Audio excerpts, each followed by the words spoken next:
take a centrifuge, something that spins material at a high rate, and you throw in rocks and sand and water, and it spins, and the rocks will go to the outer edge, then you have the sand, and then the water, and in the middle there just be pure energy.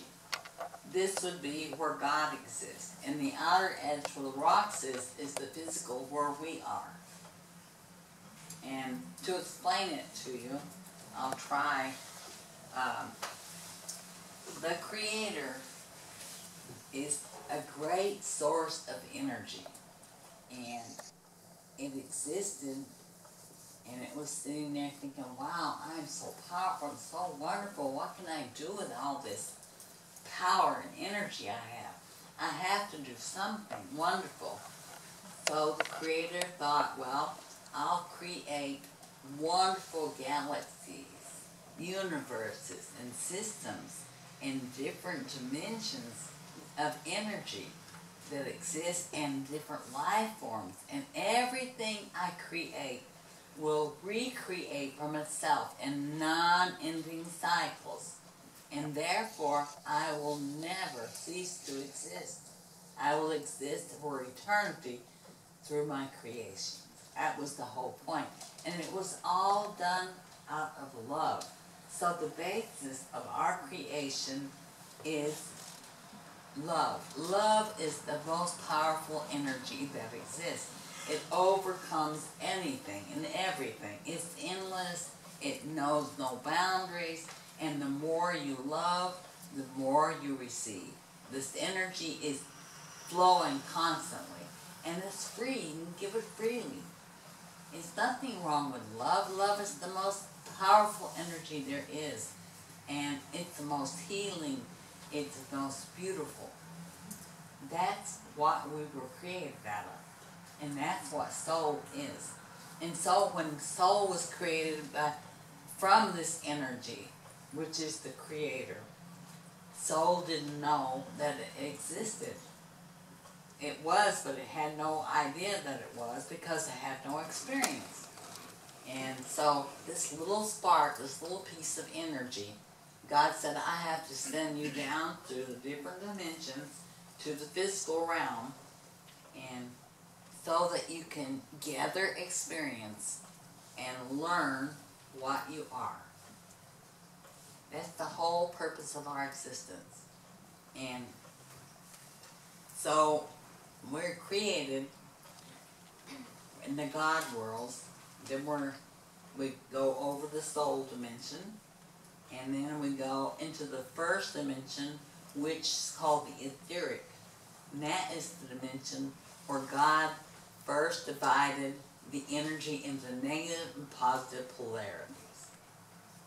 And when we come into this dimension, then the soul has to gather energy from this dimension to protect the soul, because the soul can't exist in the lower dimensions without protection. So it gathers an energy body called the etheric body that's around the soul. And this energy also that the soul collects gives the soul the ability to understand that it is part of the Creator. It's the divine energy that flows on the etheric. And so the soul now knows it's part of the Creator, even though it is a separate individual entity forever. And then it goes into the next dimension, the etheric.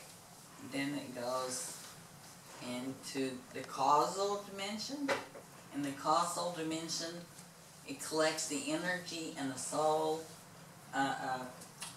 energy body, a causal body. And this energy from this dimension gives the soul the ability to remember all of its existences that it ever has. And it's called the dimension for the Akashic records also. But actually, they're carried within the soul itself. And then the next dimension that the soul goes into on this journey downward is the mental dimension. And here it gathers energy of body, the mental body. And this energy from this level gives the soul the ability to think, and with its thinking process, create. You know, have the imaginary creation powers. And so then it travels to the next dimension, which is the astral dimension, and there it collects an energy body, and the energy from this level gives the soul the ability to feel and have emotions. And then the last trip it makes is, boom, it's in the physical. But when you come to the physical, it collects energy, of course, in a body from this dimension. But when soul first entered, it came in the mineral form. As a stone or a crystal or a mineral in water, whatever. In the mineral state, that's the first evolutionary stage for the soul in the physical. Is to go through the mineral and serve a purpose, and then it leaves for a short time and chooses another body, and it does this until it's experienced every form of mineral possible in the physical realm, in every galaxy, on every planet, believe it or not. You go through this as soul in the mineral state, and then when you serve a purpose as the mineral, and you finish the whole mineral realm, there's no more minerals you can be. Then you're ready for the next step, which is the plant. And then you go through the whole thing again as a plant, in every possible form, vegetables, trees, beautiful flowers, weeds, every plant possible, on every planet and every galaxy. I mean, it staggers the imagination to realize how long a soul can exist. But we have eternity. We're forever. We don't never die. We just change energy forms of existence and have different experiences. But we live forever. We exist forever. And then you go through this whole thing with the plants, and then finally the animal, and you go through the animal stage, and there's many animals, fish, I mean, think about insects, things that you never can imagine that you have been before you ever become a person. The person is the last step in the physical realm. And then it becomes complicated because you form relationships with others, and attachments and complications arise. And of course you live on different planets and different solar systems, and you've lived for millions of years. You're here on Earth many times in many places, and you've existed forever because you have to experience everything possible. That means being a murderer, being murdered, being a warrior, being the most brilliant person, being a pianist, being talented, being beautiful, being rich, being everything. You just have to think about it. My goodness. And the reason you cannot think of these horrible experiences today is because they're behind you. You don't need them anymore. You've had those experiences. You don't need them. You don't want them. You have no feeling for them anymore. And you are here because you are now a higher consciousness and more aware, or your soul wouldn't have brought you here tonight to learn this information.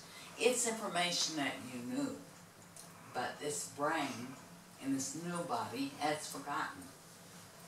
So I'm just refreshing stuff that you already know as soul. It's nothing new for you. It's just information. Now that your mind has got it, it won't forget. It's got to hold on to this information. It's important. Every soul should know this stuff. It's basic teachings for us Venusians. And for human beings, it's very important. And that's what I'm trying to teach. I'm doing my best. I had workshops for years, and I sat all day with groups of people through whole weekends, day after day, because it took a lot of time to break down old concepts and build new understanding and truths for these people, and change their perception and abilities of understanding. Once you understand how wonderful and great you are, and how old you are as a soul, you have a different feeling about life, about each other, about plants, animals, because you realize you were these things, and you have more compassion and love for everything. That is why it changes your view. And as people, we need minerals, plants, and animals to sustain our bodies for our existence. And we only have to be thankful and grateful. We can't fight over, is it right to eat meat or vegetables? It's all right to eat everything because it's all there for us. And the fact is, it's serving a purpose through us, and it can go on its evolutionary, path to being a person through our eating it and being thankful. Eating and partaking of all these things that serve a purpose for us. And all we have to do is be grateful. It don't matter. You can eat vegetarian, you can eat whatever you want. It's a choice. Actually, you have a choice, but it's not right or wrong. Everything is not right or wrong. It's ugly, it's terrible sometimes, things that people do to each other. It's all out of not knowing and not understanding and not having right information. People harm each other, but they need these experiences. It's their level of consciousness at that time. And that's why they're there, because they're learning. And you have to learn through experience. And as horrible as it may seem, in the soul's point of view, everything is a valid experience and valuable. It's not bad or good. It's our brains. The concepts are fed to us by our society. This is good, this is bad. And you judge and criticize when you should love and accept. And say everything is all right. The only thing that's wrong is just your point of view. And that's all right too. Because we all have different points of view, but we're all right. Everybody's correct in how they see things, because you can't see it exactly the same way. And I don't expect you to, but there's no reason to have a war over it. We have to agree to disagree. And the world should be a better place when you learn to live by those kind of concepts. And that's the concepts that God wants us to live by. To enjoy life and to live life and be happy, and whatever God gives you, enjoy it, but don't go to an extreme with anything, because then you're not balanced.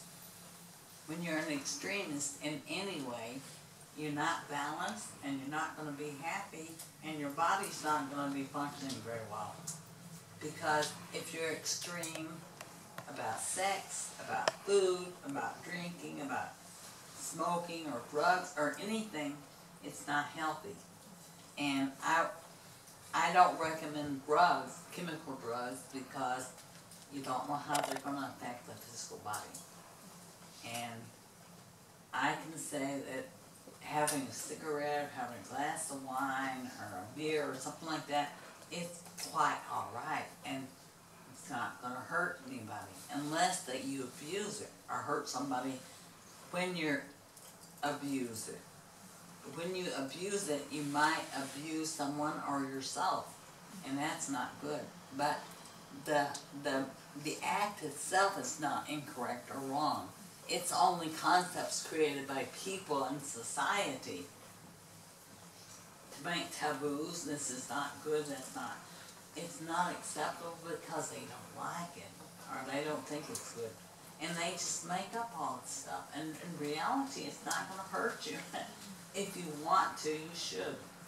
And you shouldn't worry about how you look, if you look spiritual, because this is earth. We're not in heaven. And the fact is, you can't enjoy these things in the other dimensions. And when you get so spiritual and so holy, that's where you'll be. You'll be in the upper dimensions, not on earth. You just be the best human being you can and create love around you and love everybody and be good to each other, and there's no problem. But there's a problem when you judge and criticize and hurt each other, make people feel lowly or not, I'm not beautiful as you are, or I'm not as rich as you are, or I drink too much and he smokes too much, whatever. It's their business what they do. I say let them be happy. And don't judge, don't criticize, accept, love, and say, hey, it's okay, you do what you want to do. As long as you're not hurting me, I don't care. It's not my money. I don't buy your cigarettes or your wine or whatever. But still, just let people enjoy their life and be happy. And when this life is finished, it's not finished. You will still exist in a different energy, a different form, but your soul will still exist. This body will be behind you because you don't need it anymore. And that's just the way life is. And I really enjoy talking to you, and I appreciate you listening, and I hope I gave you a mini seminar here.